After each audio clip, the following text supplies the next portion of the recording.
Hello friends, आपका स्वागत है माय यूट्यूब चैनल सीधा ऑनलाइन क्लास 0.2 पर।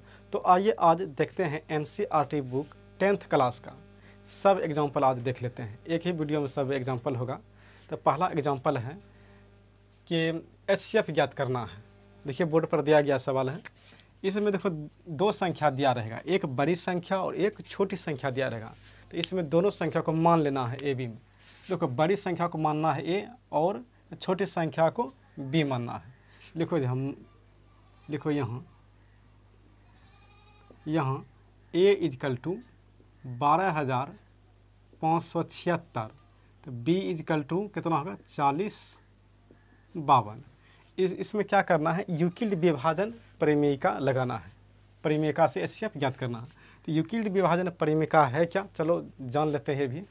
इसमें क्या करते हैं कि बड़ी संख्या को हम छोटी संख्या से भाग देते हैं।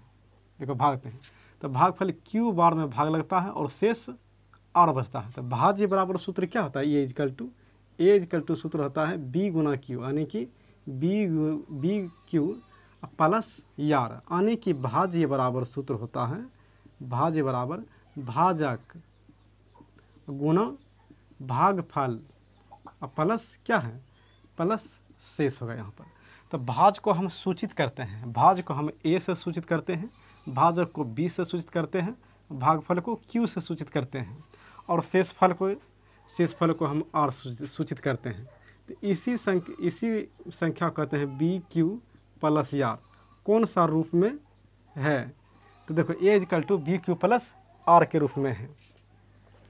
यही तो है यूक्लिड विभाजन परिमेयिका, ठीक है। चलो अब इसी संख्या को क्या करना है, यहाँ पर सेट कर देना है यहाँ पर। तो लिखो यूक्लिड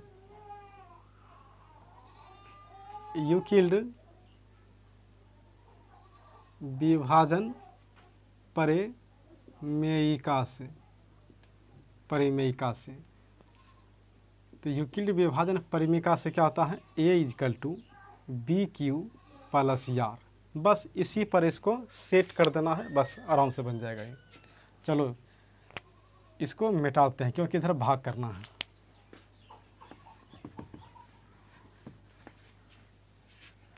देखो ये कितना, ये संख्या को 12,576 के माने हैं, तो यहाँ लिख देना है 12,576 को। तो बी कितना माने हैं 4052। अब क्या करना है, क्यू लाना है और लाना, तो लाना है कैसे, यहाँ पर भाग देंगे। यहाँ पर देखो 4052 से भाग देते हैं कितना में, 12,576 में। कितना बार में भाग लगेगा देखो, तो यहाँ पर लग जाएगा 3 बार में भाग लग जाएगा। यहाँ 3 बार में देखो, 2 तिया 6, 5 तिया 15 हो जाएगा यहाँ, और 4 तिया 12। इसको क्या करेंगे, घटा देते हैं। तो 6 में से 6 गया 0 बचेगा, 7 में से 5 गया 2 बचेगा, और 5 में से 1 गया, यहाँ पर 4 बचेगा, ये 12 कट गया। अब क्या करना है, बस इसको लिख देना है इसी प्रकार। देखो कितना 4052 गुना 3 कर देना है इसको, और शेष फल को यहाँ लिख लेना है 400। ये तब तक निकालते रहेंगे जब तक कि शून्य ना आ जाए। अब इसको क्या करना है, इसमें फिर भाग देना है 4052 में 420 से। कितना बार में भाग लेगा, पहले इसको लिख लेते, इस संख्या को उठा के यहाँ लिख लेते हैं पहले 4052। अब इसे भाग लगाओ, कितना बार में लगता है, यहाँ 9 बार में लग जाएगा। 0 9 दूना 18 8, बाकी 1, 9 चौक 36, 1 37।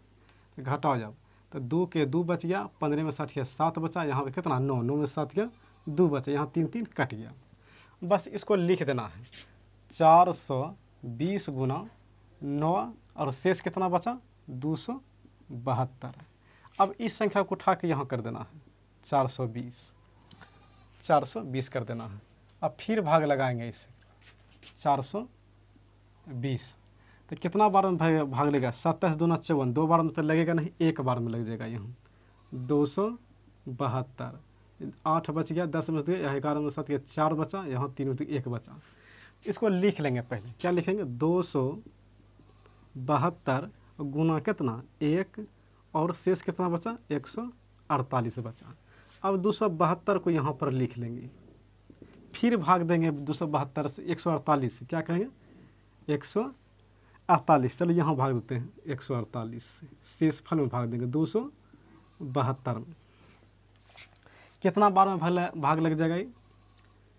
तो एक बार में भाग लगेगा 148। तो 12 में 60 गया 4, यहाँ पर जा कितना 6, 6 में 4 गया 2 और 2 में से गया 1। इसको पहले लिख लेंगे। यहाँ पर क्या लिखेंगे 148। देखो 148 गुना 1 लिखेंगे और शेष कितना बचा 124 बचा। फिर इस 148 संख्या को यहाँ लिख देंगे 148। अब भाग लगाओ यहाँ से, फिर 148 दाम कितना बार में भाग लगेगा? तब 12 दूना एक बार में भाग लग जाएगा कि 12 दो दाम अधिक हो जाएगा, तो एक बार में लगाएंगे। तो कितना बचा 8 में 4 गया 4, 4 में से 2 गया 2। तो इसको पहले लिख लेते हैं 124 गुना 1 और शेष कितना बचा 24 बचा। 124 को हम यहाँ पर लिख लेते हैं, फिर भाग लगाते हैं। इस 24 से फिर भाग लगाते हैं 124। तो कितना बार में भाग लग जाएगा? तो 24 पंचे 124 पंचे 120 होता है। 4 के 4 ये 12 12 कट गया। तो इसको पहले लिख लेते हैं 24 गुना 5 और शेष कितना बचा 4 बचा। फिर 24 को यहाँ पर लिख लेते हैं। अब फिर 4 से भाग लगाते हैं 24 में। तो 4 छक 24 घटाओ कितना बच गया 0। अब इसका मतलब कि 0 आ गया। अब इससे ज़्यादा निकलेगा नहीं। अब करना क्या है, इसको लिख देना है 4 गुना 6 और प्लस 0। देखो 0 आ गया, अब ख़त्म हो गया। इसे बस गिन लेना इधर से 1 2 3, यानी कि HCF कितना हो गया, HCF इसका 4 हो गया, 4 हो गया। 2 होगा जो कि बोर्ड पर दिया गया है। देखिए प्रश्न, दर्शाइए कि प्रत्येक धनात्मक समपूर्णांक 2q के रूप का होता है तथा प्रत्येक धनात्मक विषम पूर्णांक 2q + 1 का रूप का होता है जहाँ q कोई पूर्णांक है। देखो इसमें सबसे पहले ज्ञान होना चाहिए कि समपूर्णांक किसे कहते हैं और विषम पूर्णांक किसे कहते हैं। समपूर्णांक उसे कहते हैं जिस संख्या में 2 से पूरा भाग ले जाए। कौन कौन संख्या का समपूर्णांक होगा? सम, जैसे कि 2 हो गया, 4 हो गया, 6 हो गया, 8 हो गया, ये सब क्या होगा, ये सब समपूर्णांक हो गया। और सम में क्या होता है 2 से विभाजित होता है और 2 का गुणज भी है सम में। अब आ जाते हैं विषम संख्या क्या है। विषम संख्या यानी कि ओड नंबर। विषम संख्या हो गया 1 2 3 3 5 7, ये सब क्या हो गया विषम संख्या। विषम संख्या में क्या होता है 2 से विभाजित नहीं होता। तो चलो हम सम संख्या और विषम संख्या के बारे में जान गए। अब चलते हैं हम ये जो 2q का रूप का होता है समपूर्णांक। देखो किसी भी प्राकृत संख्या में, किसी भी प्राकृत संख्या, जैसे कि मान लीजिए प्राकृत संख्या हो गया 1 2 3 4 5, यानी कि प्राकृत संख्या उसे कहते हैं, गिनती की संख्या को प्राकृत संख्या है। प्राकृत संख्या में अगर हम 2 से गुना कर देते हैं तो वह संख्या कौन हो जाता है, वह सम संख्या हो जाता है।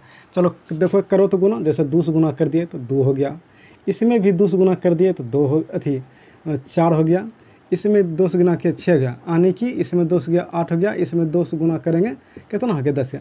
यानी कि किसी भी पूर्णांक के अगर 2 से गुना करते हैं तो वो क्या होता है सम पूर्णांक होता है। इसीलिए देखो यहाँ q से गुना है 2 में, तो क्या हो गया सम पूर्णांक हो गया। अगर सम पूर्णांक में अगर 1 जोड़ देते हैं तो क्या हो जाता है, वह विषम पूर्णांक हो जाता है। मान लो कि ये सम पूर्णांक है, अगर इसमें कितना अगर 1 जोड़ दिए तो क्या हो गया विषम पूर्णांक। अगर 2q + अगर 2 जोड़ देते हैं, देखो सम में सम जोड़ेंगे तो क्या होगा, वो भी तो सम पूर्णांक होगा। उसके बाद जोड़ लेते हैं 2q + 3, तो क्या होगा, देखो सम पूर्णांक और एक विषम पूर्णांक, क्या होगा वह विषम पूर्णांक हो गया। इसी को बस समझाना है यूक्लिड विभाजन परिमेयिका द्वारा। चलिए मिटा देते हैं। अब देखिए इसमें मान लेते हैं संख्या को, माना कि इसमें मान लेते हैं, माना कि कोई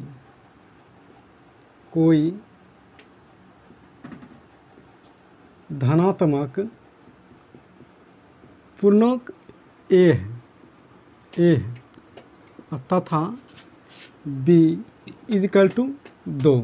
देखो इसमें मान लेंगे कोई धनात्मक पूर्णांक a है, b = 2, क्योंकि यहाँ ध्यान देना पड़ेगा सवाल में, क्योंकि q में गुना 2 से रहता है। किसी भी संख्या में अगर 2 से गुना कर देते हैं तो क्या होता है सम पूर्णांक होता है। इसीलिए देखो एक पूर्णांक है, इसमें 2 से गुना, इसलिए b का कितना मान लिए 2, और एक यूक्लिड विभाजन भी होता है, ठीक।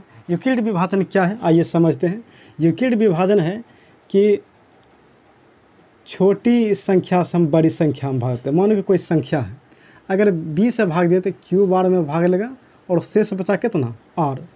इसी यही तो है यूक्लिड विभाजन। इसको क्या करेंगे, इस संख्या निकालेंगे तो बताओ भाज्य बराबर सूत्र होता है, देखो पहले कर लेते हैं गुना, बी क्यू प्लस आर, यानी कि भाज्य बराबर क्या होता है, भाजक गुना भागफल, अब प्लस क्या हो गया, शेष।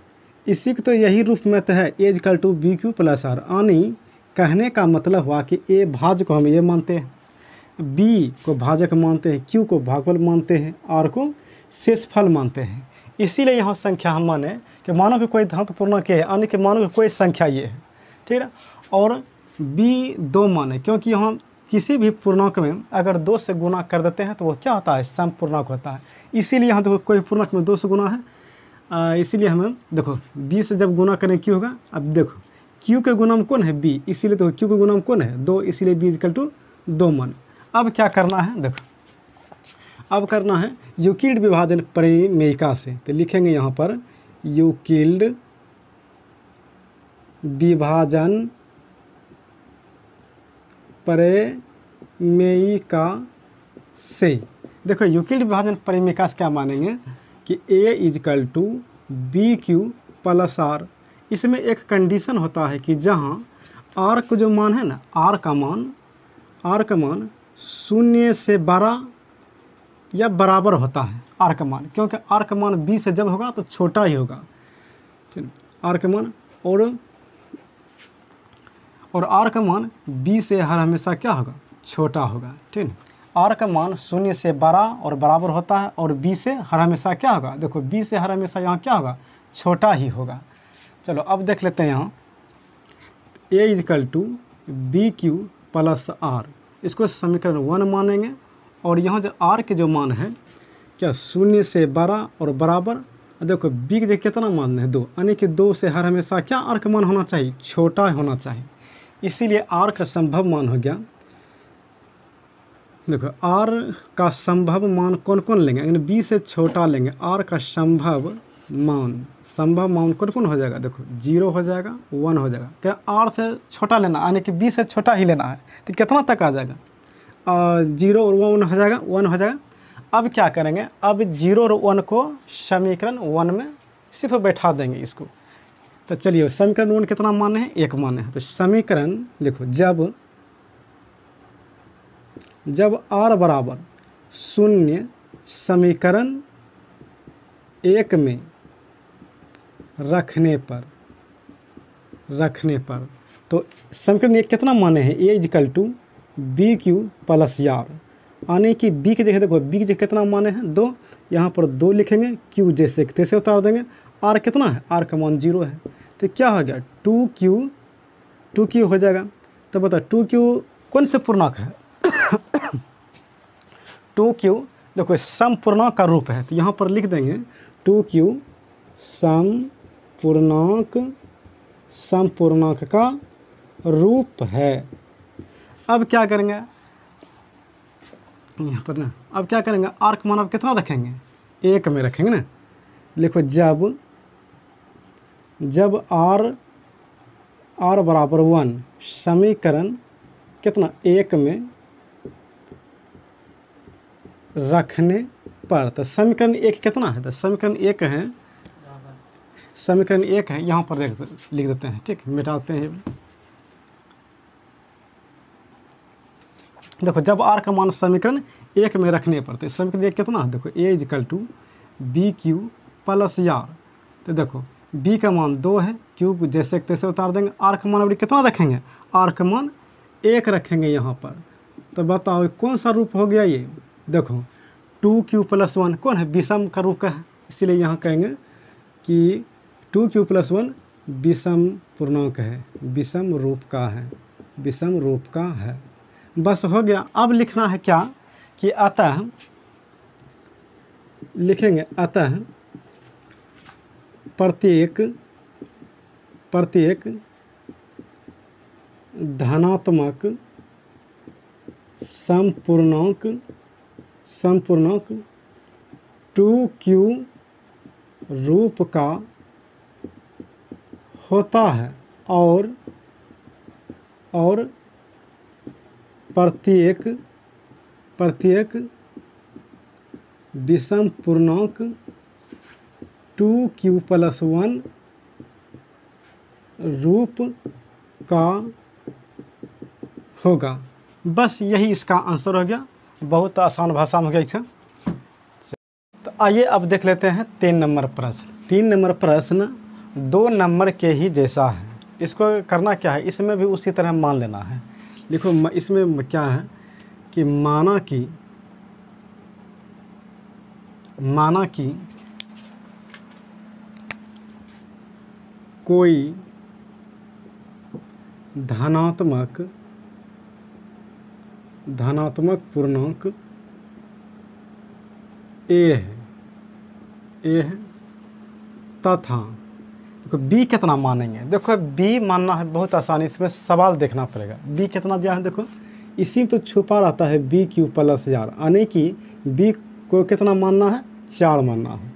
तो मानना क्या है, माना कि कोई धनात्मक पूर्णांक a है तथा b = कितना मानेंगे, 4 मानेंगे। बस इसी से मानना है यहाँ पर जो दिया है। ठीक, अब क्या करना है, अब करना है कि यूक्लिड विभाजन प्रमेयिका से यहाँ पर लिख देना है। लिखना है कि यूक्लिड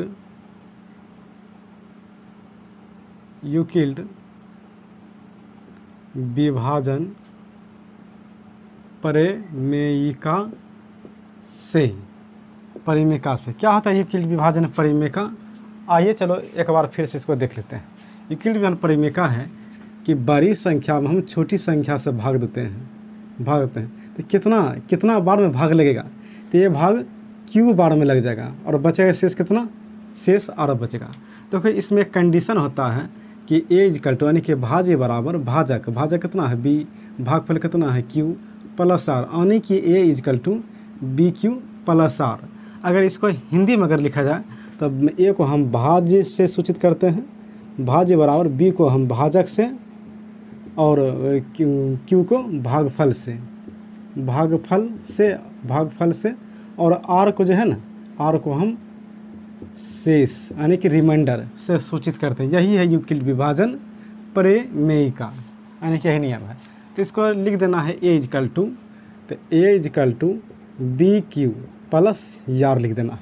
जहाँ एक कंडीशन इसमें कि r का मान है ना 0 से बड़ा होता है, यानी r का मान 0 से बड़ा होता है, छोटा नहीं। अब बराबर होगा, r का मान 0 से बड़ा और बराबर होगा, लेकिन b से क्या होगा, b से हर हमेशा छोटा ही होता है। देखो यहाँ पर b जो r का मान है b से हर हमेशा क्या होगा, छोटा ही होगा। बस इसमें और क्या करना है, a = इसको समीकरण मान लेंगे BQ+r, समीकरण 1 r का मान कितना है, देखो r के मान हम मानेंगे, r के मान 0 से बराबर, 0 से बड़ा और बराबर, और b से छोटा, तो b का मान कितना है 4, तो 4 से क्या होगा, 4 से क्या लेंगे, छोटा, यानी कि r के मान। तो इसीलिए r का मान जो है कितना लेंगे, देखो 4 से छोटा ही लेंगे। तो 4 से छोटा कितना, पहले 0 लेंगे, 1 लेंगे और 2 और 3, यही r के संभव मान होगा। अब यही r के मान किस में करेंगे, समीकरण 1 में बैठा देंगे इसको, बस बहुत आसान तरीका से निकल जाएगा। समीकरण 1 कितना है, देखो जब r बराबर 0, समीकरण 1 में रखने पर, तो समीकरण 1 कितना है, तो समीकरण मान है कितना, a = BQ+r। तो यहाँ लिखेंगे a = BQ+r। तो देखो b की जगह कितना, तो b की जगह देखो 4 है, तो 4 लिख देंगे, q लिख देंगे, और r कितना माने हैं 0 अभी, तो 0 लिख देंगे। तो बताओ 4q बचा, 0 तो जुटेगा तो कोई फर्क नहीं पड़ेगा। तो बताओ 4q कौन संख्या होगा, तो 4q सम संख्या होगा, क्योंकि 4q में 2 से विभाजित होता है, 2 का गुणज भी है, तो क्या होगा, ये सम संख्या का रूप होगा। तो लिख देना यहाँ पर कि 4q सम संख्या का रूप है। उसके बाद अब देख लेते हैं, उसके बाद चलिए जब r बराबर कितना 1 रखते हैं, जब r बराबर 1 समीकरण 1 में रखने पर, समीकरण 1 में रखने पर, तो समीकरण 1 चलो यहाँ करते हैं कि यहाँ होगा नहीं, यहाँ चलो अब यहाँ रख लेते हैं। जब r का मान 1 समीकरण 1 में रखने पर, तो समीकरण 1 कितना है, a equal to B Q plus R, तो b का मान 4 है, q है, r का मान 1 रख रहे हैं। अब देखो कैसा रूप हो गया ये, देखो ये तो सम संख्या है कि सम संख्या का रूप है, 2 का गुणज भी है और 2 से विभाजित भी होता है। इसमें देखो 1 जुट गया, तो कौन सा संख्या होगा, विषम संख्या। अरे सम संख्या में 1 जोड़ देंगे तो कौन सा संख्या होगा, विषम संख्या ही होगा। इसलिए यहाँ पर लिख देना है कि 4q + 1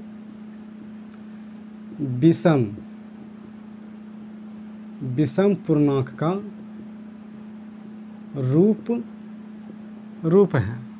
अब क्या, अब लिखेंगे कि जब r बराबर 3 नहीं 2 रखेंगे, कि 1 0 रख दिए, 1 रख दिया, अब r बराबर 2 रखने पर, r बराबर 2 समीकरण 1 में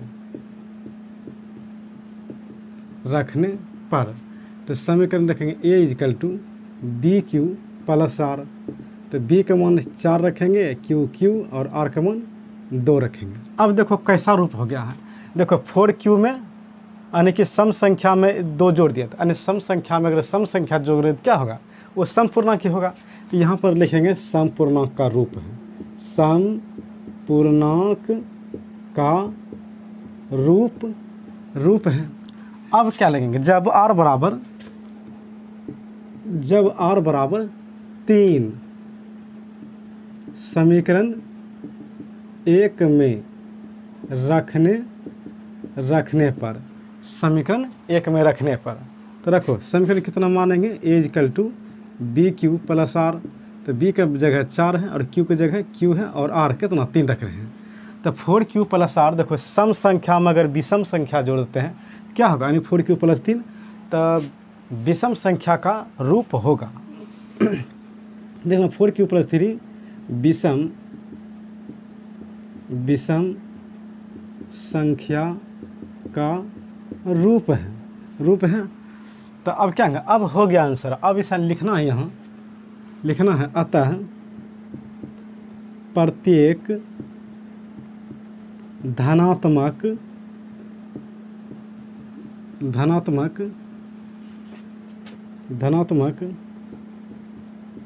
विषम पूर्णांक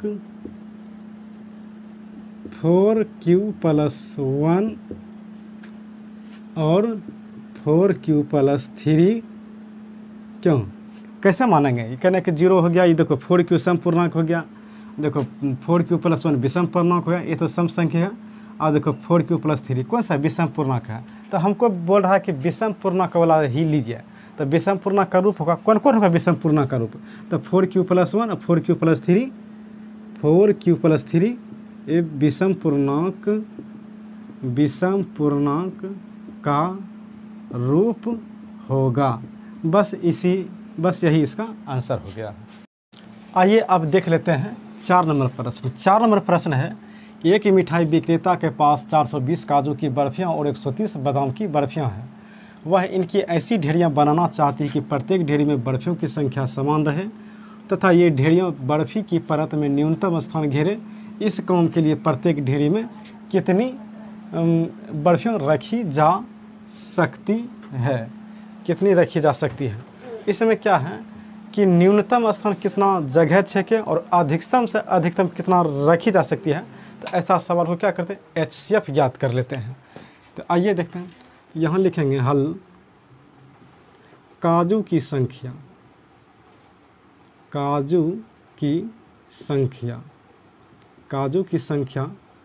हो जाएगा 420 और बादाम की संख्या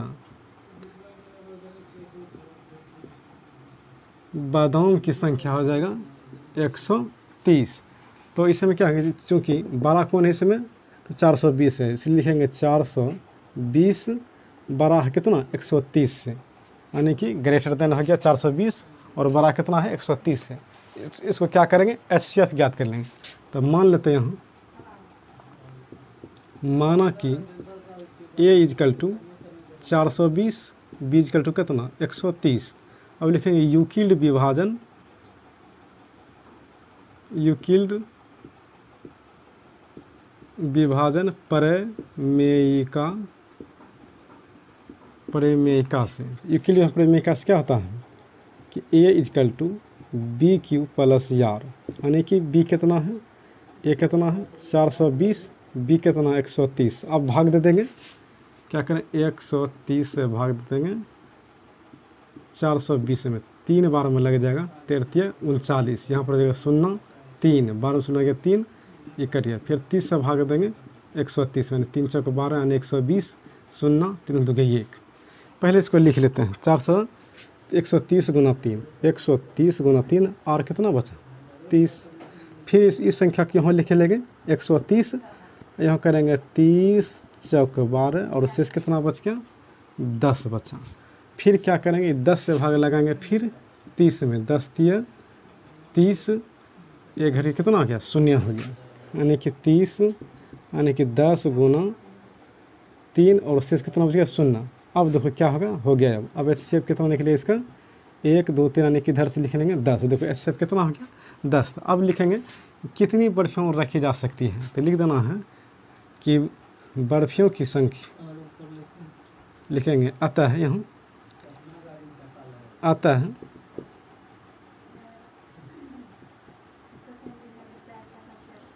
बर्फियों की संख्या 10 रखी जा सकती है, रखी जा सकती है। वीडियो कैसा लगा है? वीडियो अच्छा लगा है तो लाइक कीजिए और सब्सक्राइब भी कीजिए और दोस्तों के पास शेयर भी कीजिए। जय हिंद, जय भारत।